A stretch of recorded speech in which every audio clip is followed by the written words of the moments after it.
Ito pa, ha? The Sikh also celebrates Christmas every October 3. The date they consider as the true birthday of Jesus Christ. Sabi nila, October 3, isinilang ang Panginoong Isos. Samot ng mali. Bakit? Kasi makwenta natin anong bulan ipinanganak ang Panginoong Isos. Ating kwentahin na. Ili sa pagtani, ito ang sabi ni Dr. Rizal sa kulto Mosul sa aklat niyang Noli Me Tangere. Bakit? Maniwala kang Dr. Rizal? Sa ili sa pagtani ay John 3:20-26 programa, absolute. Yan, nasa ding tagas-tagas na kapipis, no? Ikaw na basa ni bro. Kapoy, basa ako ni mong yatan. Hoy, taas mo ni. Isulti na lang kung siya'y puno niya, no? Isulti na lang. Dahil kapoy na basa ako ni mga taas kayo. Isulti na lang kung siya'y pwede mo. Papasakot na ni mo ng taas niya, but-but niya po na. So, may kapuslanan. Sino ba si Dr. Rizal na paniniwalaan mo? Sinasabi mo rin kulto, ano bang kaisipan mo, brother? Ang tanong ko sa inyo, sino ang nagtayo sa simbang Katoliko? At sino ang nagtayo sa pundok na nagbautismo sa inyo? At ang tanong ko pa rin, anong pangalan sa inyong grupo? Pero hanggang ngayon, ilang buwan na kang mga more or less 1 month na kang magpakita. Wag yun kayo ito ba? Grabe rin mo, brother, eh. Hindi ka maulaw sa imong kaugaling mo. Sige na kag-akyos na kulto ang simbang Katoliko, pero wag kayo ipakita kinsay founder. Pasi rin mo ulo, bro, no? Grabe rin mo, bro. Uyan rin mo, bro, eh. Pagkaluoy yun din. May paiwa na lang kung tatagipanganak sa imong inahan. May pahin mo na lang ng igno ni mong mama, may pag-ikumot na lang ko ni mong ma. Ay, grabe. Sige lang. Akyo sa Katoliko, kung niyo ay mga batayan. So yan, no? Na ang sino si Dr. Rizal? Hero. So dahil Santos. Oo na, pabalo mo na ka. Pagkaina, panabot, di mo na. He is a national hero.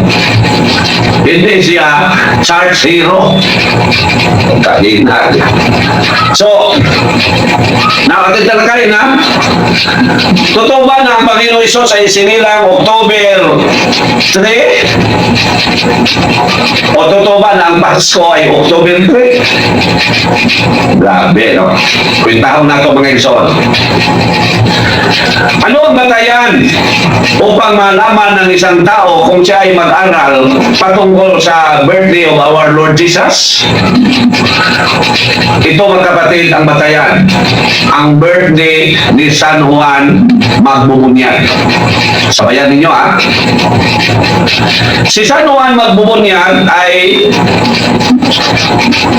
matanda sa ating Panginoong Isos ng 6 na buwan. At siya ay isinilang noong John 24. Yan.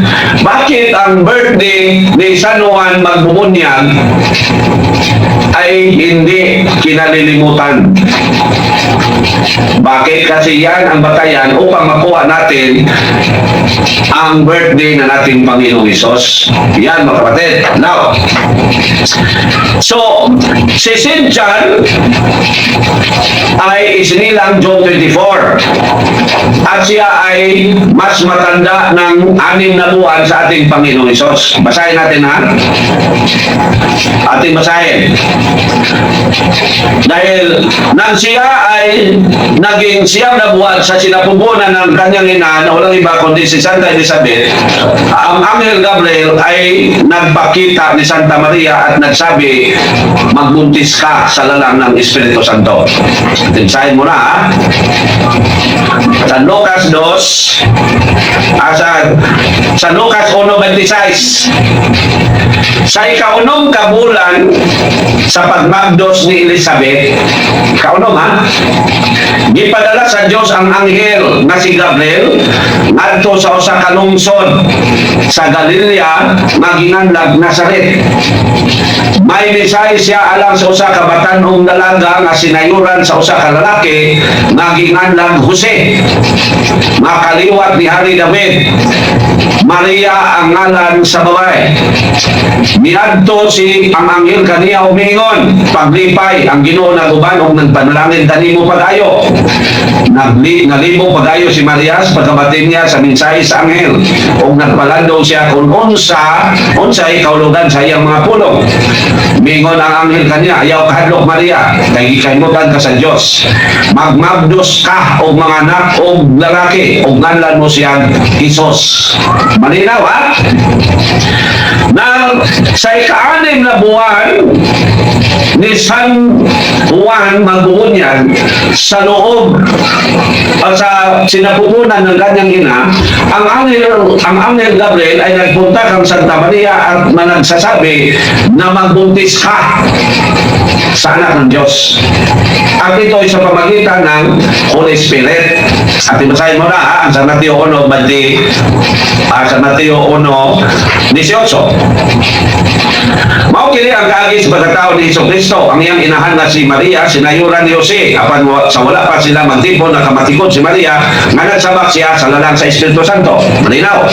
Now, sa ika-6 na buwan ni San Juan Magbubunyag sa tiyan ng kanyang ina, nagpunta si Anghel Gabriel kang Santa Maria. At anong buwan iyan? Yan ang ating Tokyon. Ano ba yun sa Bisaya at Tagalog, no? So, si San Juan Magbubunyag isinilang John 24. Nang siya ay nasa sinapupunan pa ng kanyang ina, now, remember ba? Si Saint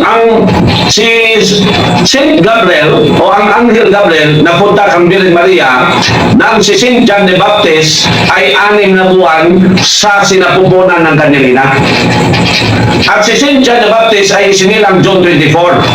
Kaya atin siyang hanapin kung anong buwan siya ibinuntis ni Santa Elizabeth upang makuha natin ang pitsa o buwan nang si Anghel Gabriel ay nagpunta kang Birhen Maria.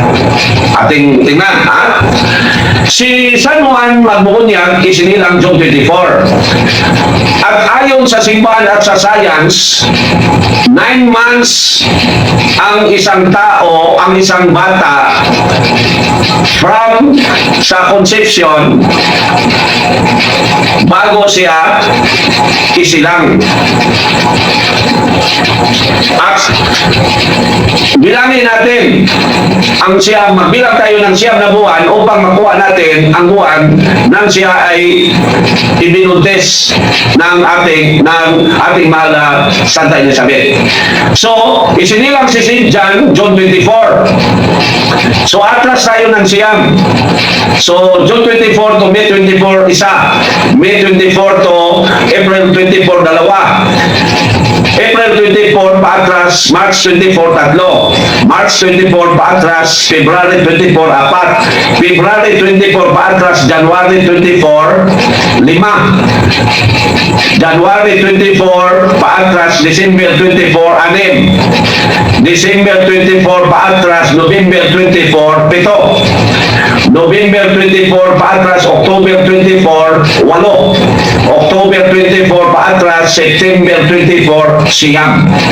Ibig sabihin, si San Juan Magbubunyag ay ibinuntis sa kanyang ina September 24. Now, ika-6 na buwan sa sinapupunan ni Santa Maria at Santa Elizabeth, si San Juan Magbubunyag, ang Anghel Gabriel ay nagpunta kang Birhen Maria. Na magbilang naman tayo ng 6. So, September 24 hanggang pagpunta pataas sa October 24 1, October 24 December 24 to December 24, 3. December 24 to January 24, 4. January 24 to February 24, 5. February 24 to March 24, 6. Ibig sabihin, ang Angel Gabriel ay nagpunta ni Santa Maria March 24. Klaro? At ayon sa history at sa simbahan, si Angel Gabriel ay nagpunta ni Santa Maria alas 6 ng gabi. This is according sa history and also sa church life. So, si San Gabriel nagpunta ni Santa Maria alas 6 sa gabi at dahil sila ay nag-uusap pa, kaya ibang araw na. Pero upang maintindihan ninyo, mga kapatid, ang pagkambyo ng araw sa mga Hudiyo is 6 to 6. Hindi tulad sa atin ngayon, 12 to 12. Sa Hudiyo, kaninang alas 6, 1 ay araw na ng Huwebes. Sa Hudiyo, ha? Sa atin, ang araw ng Huwebes ay mamayang 12:01 pa ng ating gabi. So, si Santa Maria, pinuntahan ni Angel Gabriel alas 6 ng gabi at sila ay nag-uusap pa, kaya pumatak pa ang ilang minuto. At dahil 6 to 6 ang pagkambyo ng pizza sa mga Hudiyo, dahilan March 25 na nang si Santa Maria ay nagbuntis sa lalang ng Espiritu Santo. Malinaw. At March 25, magbilang tayo ng 9 na buwan, ang lumabas ay December 25. Ito ang ating, ito, tatalakayin natin.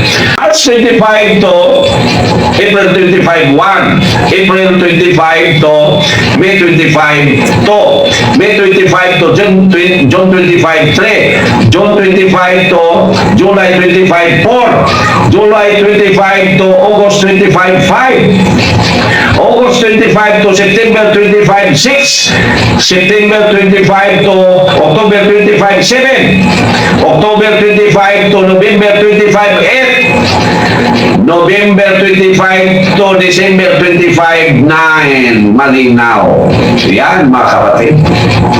Na ang Panginoon Isus ay isinilang December 25. Kaya mali-mali ang sinasabi sa Rizalian na ang birthday ng Panginoon Isus ay October 3. Mali-mali pa ang kanila pagbilang sa taong gulang ng Panginoon Isus. Mali-mali pa ang isinilang. Kaya baluktot na baluktot. Pero dahil sila ay protestante lang, kaya sila ay baluktot. Yan, mga kapatid. According sa history, ang Panginoon Isus ay isinilang December 25. So paano maging totoo ang sinasabi sa mga Rizalian na October 3 isinilang ang Panginoon Isus? Sino sila? Yan, no? Napakabaluktot. Ito ba? Sa nilatag kong aklat ni Rizal, tinalakay dyan ni Rizal ang pamamalabis ng Frailing Pare at karasan ng simbahan at pamalupit ng gobyerno ng Espanya sa mga Pilipino. Ano bang may labot sa simbahan na kung mayroong mga Frailing Pare ay na nag-presyo ni Dr. Jose Rizal, hindi man sila sinuko ng simbahan kasi mayroong si Patricio ng Church and State. Hindi mo alam. Ang pare ay maaaring magkasala din sila. Ngunit ang simbahan ay hindi nag-utos na gawin ninyo ito. Kung totoo man ang sinasabi yan sa letter ni Jose Rizal. That's pagkahina sa pag-intindi mo, brother, no? Kasi fake man mo ang grupo din mo. Kaya dahil fake, ikinahiya mo, hindi mo sasabihin kung anong grupo na nagbautismo sa inyo. So totoo na mayroong mga Spanish noon na masyadong istrikto. dahilan binawi tayo sa mga tinulungan tayo sa mga Amerikano noong 1898. Kinuha tayo sa mga Espanyol kasi mayroon ng mga sundalo Espanyol na abusado. At isa sa kanilang na abyos si San Lorenzo Ruiz. Basahin mo ang history. Si San Lorenzo Ruiz, mga kapatid, inasok kung saan na pumatay ng isang sundalo Spanish. At dahil dyan, tinulungan siya sa mga misyonaryong pare na sumama doon sa Japan at doon siya naging martyr, si San Lorenzo Ruiz. So, totoo na ba yung kung totoo ang sinasabi mo na mayroong riding pare na nag-abuse noon, kanila yung mali. Hindi ang simbahan. Kasi ang simbahan ay hindi makialam sa batas ng lupa. Pero magsakis siya na huwag mo yung gawin. Mali yan. Pero kung mag-insist ang gobyerno, hindi siya pwede ng simbahan. Because there is a separation between church and state. So, dahil sa simple, sa kinsay mo sulat, minsan buang ang mga sulat, siguro paniniwalaan mali mo ili sa magkali. Noon sa mga kita kung muulo ni mo brad. Tulad ng writer sa 70 Adventist, si Ellen G. White, mayroon mang diferensya yan sa pag-iisip. Paniniwalaan mo yan. Gamitin mo ang isip mo na yan. Sa panahon ng pananakop ng Espanya sa Pilipinas, wala pang separation of church sa Malolos Convention na yung sinasabi mo. Wala pang idiniklarar, pero ang simbahan ay alam na yan, ha? Alam na yan ang simbahan. Pastila, di mo. Ang nason, hindi pa sila nag-declare. Pero ang simbahan, alam na nila yan.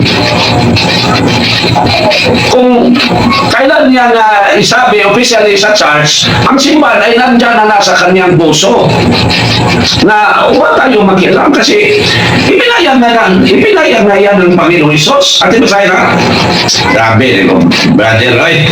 At ibasahin na sa Matthew 22 para maturuan kita.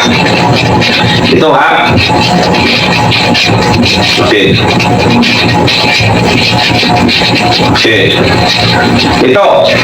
Ito ang batayan sa separation between church and state na alam na ng simbahan. Ngunit, makahuli na nilang na-declare sa ibang mga bansa.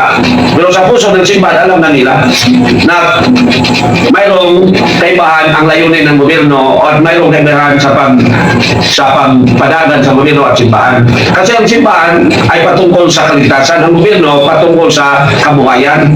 So, grabe, brother. Oy, ito, ha? Sa San Mateo 22, 18, sa 17, Musa sulti kami kunon sa ang imong una-una, sumpag ba sa atong balaod ang pagbayad o buhis nato sa emperador sa Roma o dili ba? Apat na tayo si Isos sa ilang daotang laraw, Musa mingon siya, mga tigpakaroning nun, anong inyo mangyod akong Victor, istrikto kayo ang Panginoon Isos, ha? Harap-harap yun siya. Mga malalaking tao ang kaharap niya, ha? Pero anong sinasabi niya? Hindi siya natakot. Mga tigpakaroning nun. Yes, pa. Mga tigpakaroning nun, nanong inyo mangyod akong Victor, pakita ko ninyo sa kwarta nga ibayad sa buhis o ipakita nila ang kwarta o nagmutana siya kanila kinsa mang naong o ngalan kining nakunit din sa emperador mitubag sila mo sa Jesus mingon kanila kung maho ka na ihatag nato sa emperador ang iya sa emperador o nato sa Diyos ang iya sa Diyos. Dito mga kapatid, ang batayan, ito ang nagbayag sa batayan sa separation between church and state. Sa pagkaduhog nila nini na ibulong sila pagayo o unya nibiya sila kaniya og nanakaw. Yan ang Panginoon Sus. Hanap-hanap, hindi patakot. sa mga nasa posisyon. So yan, brother, relate sa Bactane na kung huli lang na i-declare ang simbahan, pero sa simbahan, nasa puso na niya na hindi tayo makialam sa paano ipatakbo ng gobyerno ang bansa. Ang sa atin ay para sa kaligtasan ng kaluluwa. Yan. At isipin mo, brother, ha, na ang gobyerno sa Pilipinas ay kaanib o membro sa simbang Katoliko. Hindi sa inyo.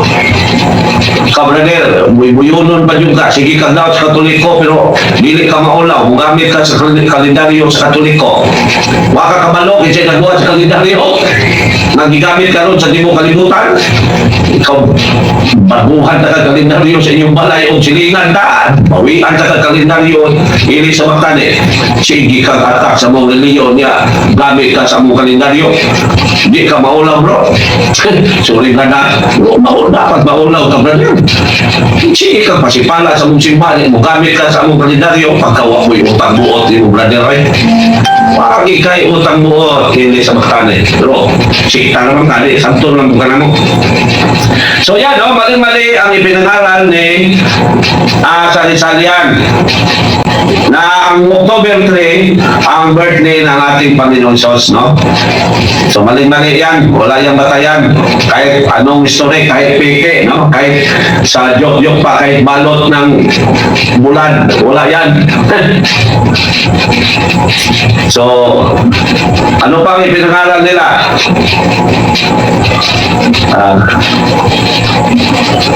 Ito pa ang ipinangaral nila na grabe, no? Sinasabi nila na ang Holy Spirit ay nag-reincarnate ni Dr. Jose Rizal. Baluktot, no? The Iglesia ng watawat ng lahi o Rizalian believes that Rizal is the incarnation of Holy Spirit. Grabe. Hindi na reincarnation. Pero sinasabi nila na si Dr. Jose Rizal ang reincarnation ni Lord Jesus. Pero dire, incarnation, ibig sabihin, ang Holy Spirit nagkatawang tao. At siya ay nakita bilang Dr. Jose Rizal. Grabe. Pagkamil ni, ini yung demonyo mo gini na kaingon na kaingon amin ng mga tao o ba, no? Grabe, no? So, grabe. So, hindi mangyari, no? Hindi mangyari yan na ang Holy Spirit ay magkatawang tao. Kasi malinaw din pinayag sa banal na kasulatan na ang nagkatawang tao ay ang ikalawang persona lang ng isang Diyos. Na wala rin ba kundi ang Panginoon Hesus. So, sana yung mga kapatid natin na nabiktima sa Rizalian, magising sila sa katotohanan at bumalik sila sa tunay na simbahan. Wala rin ba kundi ang Iglesia Katolika. Ito pa ang comments na natin brother, no? Sa Ilis Bactane. So, brother, bawian tagal kalendaryo, magsige kang supak-supak sa simbang Katoliko. During the more than 300 years of Spanish rule, 333, no? Yes, tama, more than. Okay. In the Philippines, 1565 to 1898, mabuti, alam mo, no? Nang binawi, kinuha ang Pilipinas sa mga Amerikano. The indigenous population, then called Indios, experienced various forms of systematic abuse, economic exploitation. Okay. Asa na to? Tataas, magbudiri, muli. Okay. And social discrimination, religious orders, Agustinians, Dominicans, Franciscans, and Recollects. Mabuti alam mo to, no? Yang ang sikta mo, asa mo na ng panahon na. Asam na panahon na nagbautismo sa inyo? Wala na. Gabi itong istorya niya yung sikta Sulpotra. Hindi ka maulaw hindi sa magtani. Mukunta ka sa Katoliko pero ang mong sikta diya ka sa Iloilo ng Subo. Kaluyan ta ka sino, brother, no? Kaluyan ta. Dominican, Franciscan, and Nicolaites held immense political and economic power, often exceeding that of civil authorities. This led to a system known as prelocracy, where the ugly faces of the churchmen committed various systematic and personal abuses. Paano ba ka na mga churchmen? Ibig sabihin, yung mga pare na sumuhay sa ipinangaral ng simbahan, hindi ang simbahan mismo, hindi ang Santo Papa ang nag-utos. Ang kahit pare, maaaring makasala yan. Yan ang isipin mo. So paano maging tama ka? Na hindi man ang Santo Papa ang nag-utos sa kanila na gawin ninyo yan. So, yan, brother, no? Tama man yung mayroong mga pare na abusado, mayroong mga galing pare na preso. Tama man yan. Kasi tao lang sila, pare din silang magkasala. Pero kung ano mo sa simbahan ang kanila ginawa, yan ang mali mo. Yan ang mali mo. Alam mo ha? Sa Agustinian, Dominicans, pero ang iyong sikta, kailan yan sumulpot? Mag-isip ka. Mag-isip ka, brother, sa habang may buhay ka pa. Sorry, brother, pero mag-isip ka. Expect ako sa history, tanda, expect. Wala. Mayroon kang alaman sa history. Wala. Ano ba ang problema niyan? Na ang problema niyan ay hindi ka marunong mag-intindi sa history. Nagbabasa ka ng history ngunit walang alam ang iyong pag-intindi sa history. Yan, sorry ha. Sorry brother. Wala akong mga sama rin mo ha. Bisag ka sa panan ka. Nagbabasa ka ng history. So, ang problema lang, hindi mo tinitindi ng tama ang history. Kasi doon ka sa inyo, ang iyong nais lang ang ipinairang mo. Yung nais mong kusigi ng simbahan ang ipinairang mo. At yan ang kamalian mo. Pero, naintindihan kita kasi sikta ka lang. Fake ka nga Christian. So yan, brother, no? Expert ka sa history, pero kung totoo kang expert sa history, sino nagtayo sa simbang Katoliko? Bitin mo ang utak mo, brother. Sino nagtayo sa Iglesia Katoliko? Sa Iglesia Katolika? Expert sa history. Walang lang. Kawawa ka, brother, no? Kawawa ka. Sayang ang buhay mo, sayang ang kaluluwa mo. Ang diablo lang ang natuwa sa inyo. So, ano ba? Napag-usapan na natin, tanda. Anong pinag-usapan natin? Lumabas na yung bibig mo na diablo, no? Tanda. Are you a Christian or are you a demon? Please answer. Are you a Christian or are you a demon? Yan bang salita ng taong naniniwala ng Diyos? Naniniwala sa Diyos? You are a demon.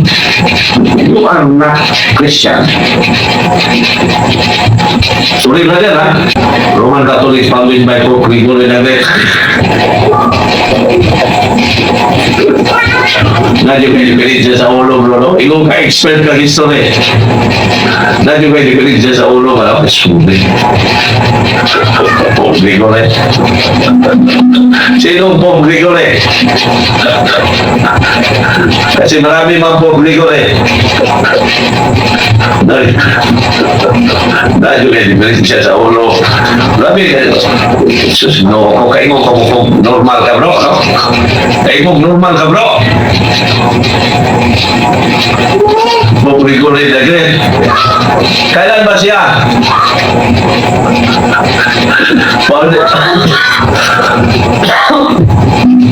Now, di ba yung siya, no?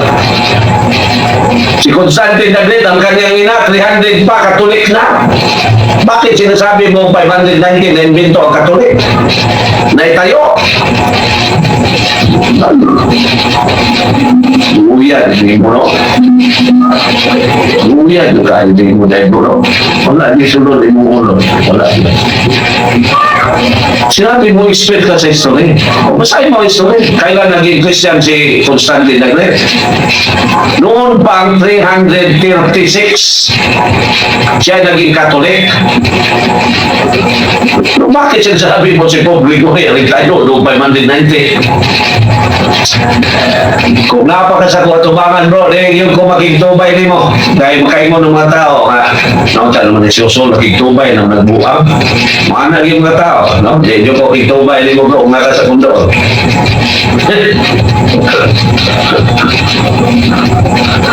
Pa'y ba din, hindi. O, patakala, isinulat niya ni Fernando Pesilla, sino ba siya? Credible ba siya na istorya? Nabi, hindi mo bro eh. Mga bro, kung naagi ka sa kung doon, di yung kung pigtubay din mo. Eh, makain mo ng mga tao, no? Saan man si bro, so pigtubay ng libuang. Di yung kung pigtubay din mo bro. Fernando Pesilias. So, ang isis ha? Sino ba si Fernando Pesilias? O yan eh. Di yung kung pigtubay din mo bro, kung nakaka sa kung doon, si Batye ko, no? Surrender ng ko din, sorry mo. Ay, kaingon mga tao, kung saan, so itubay na nagbuang. 598, sinayo, si Santa Elena. 300 pa ang kalimutan sa Christian era. Ng Katoliko na. Uso, ulo, di mo eh. Fernando Pesilias. Magyab. Hindi ko kitubay ni mo bro. Hindi, no? So, sino? Founder ng si Catholic Apologists, si Fernando Pesilias. Yan, siya ang imong basihan ha. Pinoy din siya. No, no ay tawag ko Lord. Na kitubay ko rin. Bro, mag-atubang na bro, dagan niyo ko mo kay malaan po ko sa mga tao nga. Wala ko sa may palisit kay kitubay kong may diferensya. Buking good evening brother, maraming sinaniba ni Satanas brother, isa na yan si Ili. Yan, tama ka bro, sinaniban ito. Kung ito si Ili sa Magtanya ay totoong tao, tama ka bro, sinaniban siya. Pero kung hindi siya sinaniban, wala siya sa tamang pag-iisip. No? Nagpanggap siya na matino ngunit. Kasi 519 tinayo si Santa Elena naging Catholic member 300 pangedad sa kalimutan. Ina ni Constantine the Great. Susino. Hoy Bobo, paano naging Katoliko si Emperor Constantine, obispo ng Alliance ng Linyag sa kanya? Na? Basahin mo. Noong sa Litbed, siya ay naging member ng Christian religion or Catholic Church. Kung ang nagbinyag sa kanya yung obispo sa Alliance, hindi man yan sikta. Sila ay Catholic, ngunit hindi sila naniniwala na ang Panginoong Hesus ay Diyos. Yan si Arios. So, hindi man sikta. Walang pag-isip yung brother. Si Arios, sino ba siya sa simula? Siya ay paring Katoliko. Ngunit, siya ay itiniwala dahil hindi siya naniniwala na ang Panginoon Jesus ay Diyos. Ibig sabihin, ang pinangalan niya ay Catholic faith lang yapon. Hindi sikta.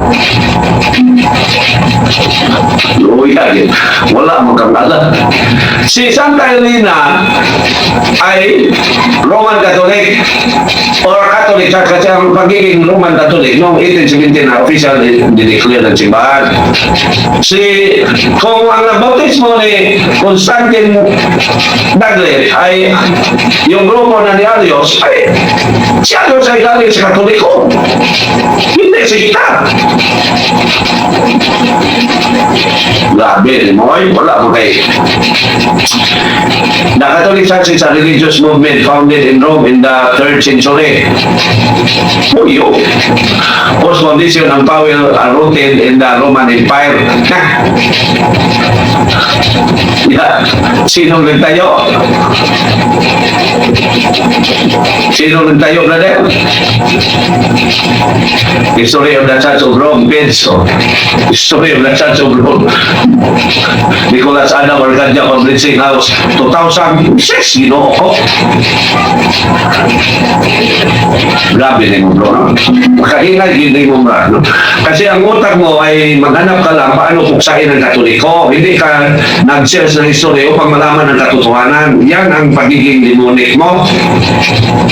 Mag-share ka na history, ang layunin mo ay ang katotohanan, hindi yung layunin mo ay puksain ang Katoliko. Kasi hindi yan mangyari. Yan ang dapat mong isipin. Kawaan ka sana ng Diyos, brother. No? Kawaan ka sana ng Diyos. So, founded in Rome. Sino ang nagdala ng Christian religion sa Rome? Sino ang nagpuksa sa mga emperor sa Rome upang sila ay maging matino? Ang Catholic Church. Sabihin mo na doon lang itinayo. Grabe.